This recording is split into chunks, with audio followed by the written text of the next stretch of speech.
Isn't it great to have sold out shows? Isn't the energy of a large audience thrilling? Don't you want to have confidence that there'll be more people in the house than on the stage? If so, then keep on watching because in today's video, we'll be exploring how you can have just that, sold out shows. Hi, I'm Fiona, your coach for all things singing, including mindset, marketing, and monetization. Are you a singer or performing artist interested in a profitable, consistent, sustainable career? Then take a moment to subscribe to my channel and hit the notification bell. New videos every Wednesday. Last year, I had the amazing experience of singing a leading role in The Sound of Music in Alaska for sold-out shows of 2,000 people. However, I also remember performing in a production of Into the Woods by Stephen Sondheim that was the exact opposite. Into the Woods requires a pretty big cast full of princesses, witches, and wolves. I loved that show, which is why I felt heartbroken coming to the theater one night and looking out at the audience of 5. The actors outnumbered the audience by more than 3 to 1. Here's the thing, whether you're facing a sold-out show or an empty house, the result is no accident. In fact, there are a number of strategic things you can do to guarantee the kind of audience you truly desire. So let's get to it and cover my top 10 tips for filling the seats at your next show. Sound good? The first tip is actually the most important one, as many of the other tips wouldn't be possible without it.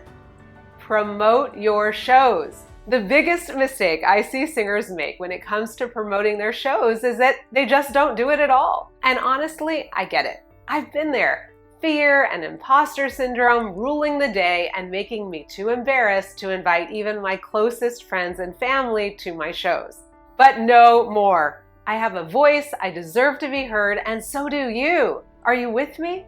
When it comes to promoting your shows, don't allow your feelings to dictate your actions. This is absolutely crucial. You have to be strategic and truly ruthless in the face of your own insecurities. So, spam away. What, Fiona? That's exactly what I don't want to do.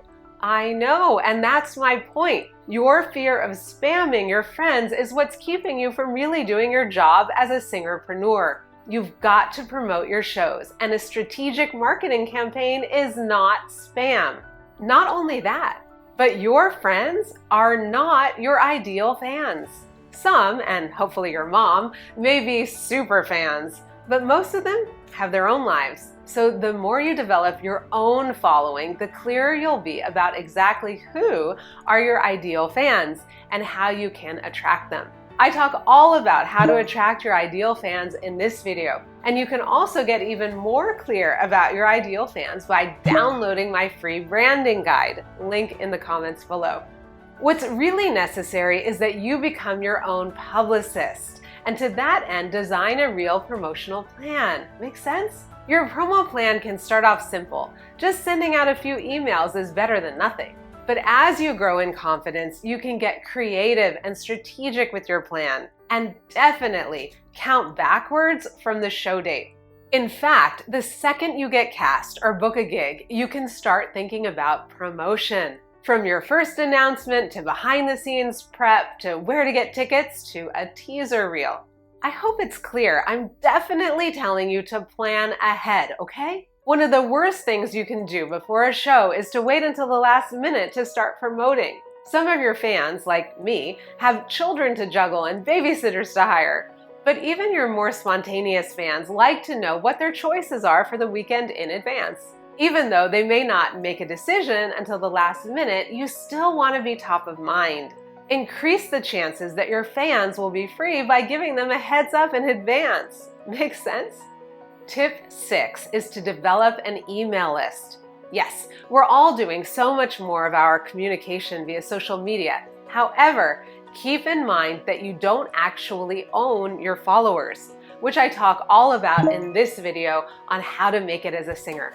If your preferred platform glitches or goes down right before a show, that could be a disaster for your marketing. You'll definitely want a backup plan, and email is not only great insurance, it's also a very effective way of getting the word out about your shows. Make sense? And don't forget to send reminders with more frequency as the date approaches. You can send the reminders on multiple platforms, from email to direct messaging. Scheduling reminders for a week out, 3 days out, the night before, and the day of are not too many. Yes, it can feel scary to risk the rejection that your friends and fans might think you're spammy, but your real friends and fans will be grateful for the reminders. And anyone who thinks it's too much probably wasn't planning to attend anyway, right? Tip 8 is to take ownership over the outcome by becoming your own publicist. My point is that you can't expect someone else to do it for you. And I see a lot of singers make this mistake. They think it's the responsibility of the theater company, the venue, or their manager to get the bodies in the seats. And yes, all these people need to do their jobs as well. But don't forget, it's also your job, and you'll definitely benefit from doing a great job. Makes sense? Another way to take ownership is to look outside your immediate network for promotional opportunities. One of my former clients, Julia of Paris Chanson, does an amazing job of this. She heads a band that travels the world performing French music with a Russian twist. Most performers don't think creatively about community networking, but Julia does. So what does she do? She reaches out to cultural groups, expat meetups, foreign consulates, and community centers. Julia's track record is off the charts for filling the houses at venues in cities she's never even been to before, because she networks directly by Facebook and phone with local organizations she thinks are likely to be interested in her music. So smart, right? And lastly, make sure all your marketing materials speak directly to your audience and their emotions. Make it clear why they should care about your show. Tell them what they'll get out of it. Make sure you let them know how it'll make them feel. That's a new perspective, right? In other words, your promotional material should actually be more about your ideal fan than about yourself. And if you want to get clear about your ideal fan, definitely download my free branding guide from the link in the description below, okay? I hope you now feel inspired to really start promoting your shows. Remember, it's about your fans. Remember your why. Why do you make your music? You do want people to hear it, right? If so, stop playing small and start promoting, okay?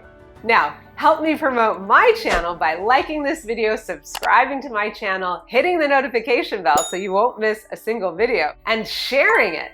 See, this is me asking for your support, just like you need to invite your fans to your shows. And definitely let me know in the comments below what other topics you'd like me to cover to help you with your singing career. Remember your ideal fans? Yes? Then watch this video and also this one about developing your personal brand.